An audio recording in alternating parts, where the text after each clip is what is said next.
Hi there, Lee.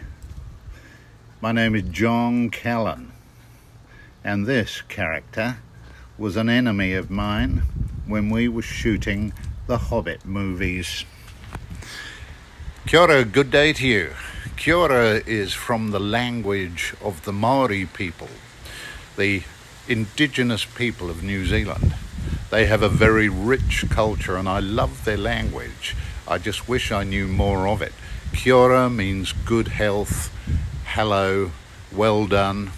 It can even mean, yes, I'm with you. Kia ora. Now, hemiplegia is not unknown to me. I have a number of children. The youngest one has spina bifida and as a result has never walked. Her condition does have its difficulties, and I have no doubt that you may know something of that. The reason I know about hemiplegia is that because Anna, my daughter, at some stage was asked if she wanted to take part in a workshop of dance for people with various difficulties in life. One of the dancers, for instance, was totally blind. It was amazing. This young man, he was a child really, asked Anna if he could try her wheelchair. And she said yes, so she, with some help, got out of her wheelchair, and this young man got into the wheelchair and he started going around the dance floor in this big room that they were using. It was a hall really, a church hall. Anyway, this kid started wheeling and he would go faster and then he would just bring himself to a halt and go forward slowly. And he had sensed where the wall was. Just extraordinary.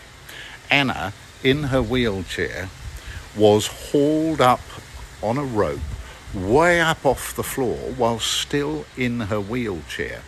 And then an able-bodied assistant grabbed the bottom of the rope that came down and started roller skating around the room.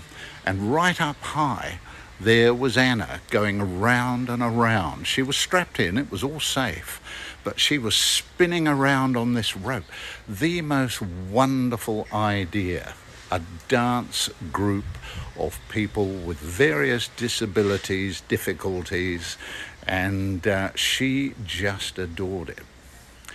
One of the people involved was a young lady, and at that time she might have been about 14. And she had hemiplegia.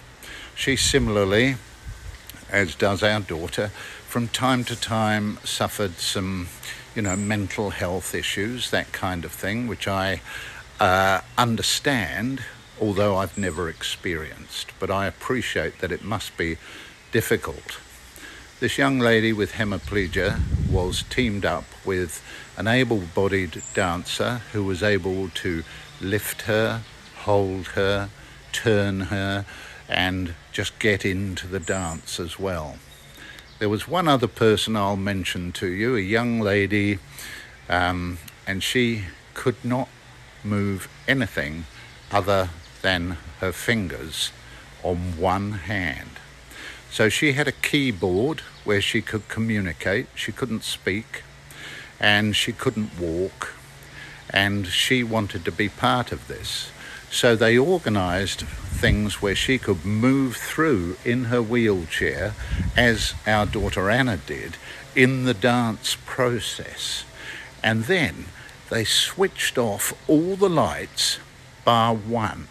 And this one light fell on her good hand and she danced with her fingers. Whew. So moving. Fabulous, fabulous. It was also fabulous to be in all three of the Hobbit movies. And I'm going to show you a few things that were in the movie and which I used. This here is a fighting staff. This is about 2 meters long and it was quite heavy. So luckily, if it got too heavy, because I turned 65 years old when we were shooting it, and just this past week I turned 78, so that's how long ago it was that we were making them. There you go. But my stuntman was brilliant. He was much younger than me, really physically fit, very strong, and if things got tricky for me, he would take over. I don't know if you can read this, but this says Wetter. Wetter is the name of the workshop that made all the clothes and the special things for the filming. And those special things included this guy here, who is an orc, or was. He's falling to bits now, but these were very, very difficult to wear. Very, very hot indeed. But we all had that kind of problem because we all had to wear fat suits. We dwarves, that is. And these fat suits were padded out with foam rubber.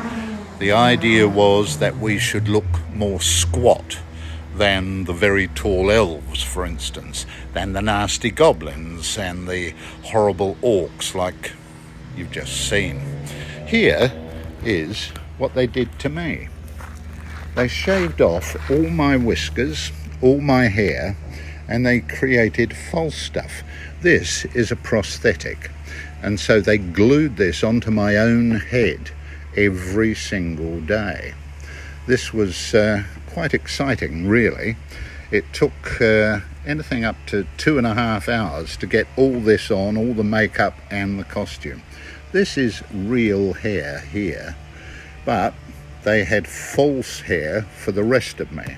And here is a model of the character I played, and you can see all this false hair came on in various parts. This was one huge piece over the top, and you can see there a curled up ponytail.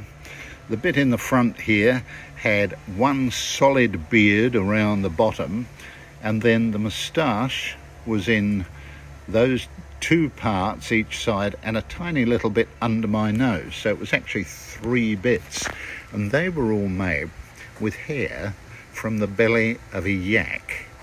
Over here is my hearing horn, and here is my fighting staff, like the one you've just seen. There you go.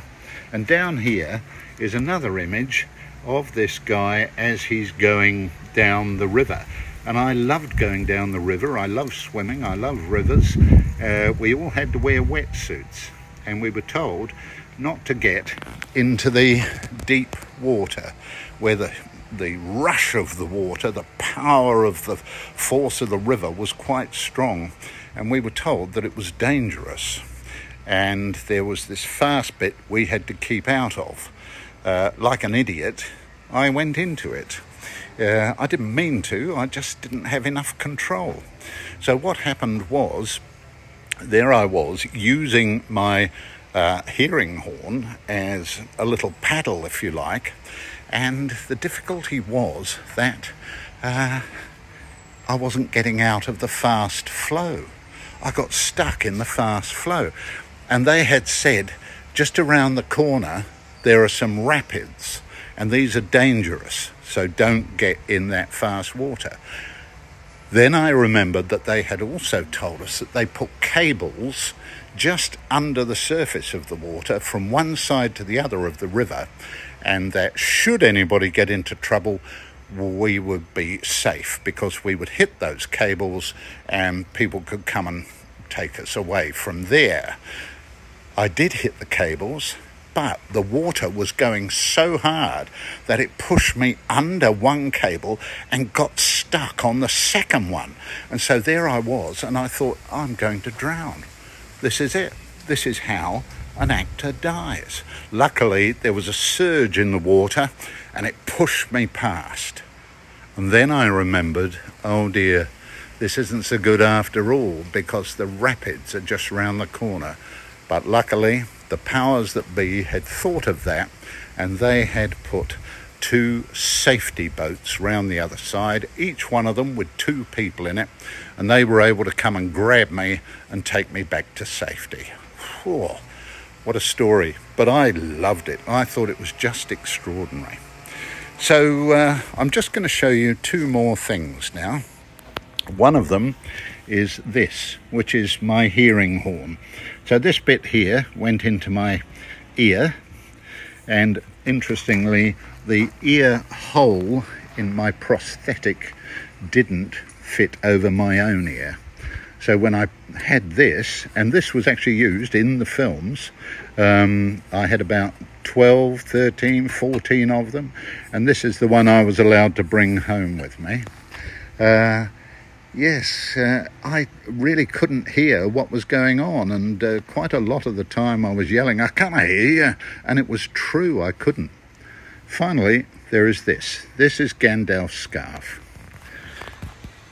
Sir Ian McKellen, Ian, a lovely, lovely man. He's a few years older than me, and what a lovely, lovely human being he is, and a great actor.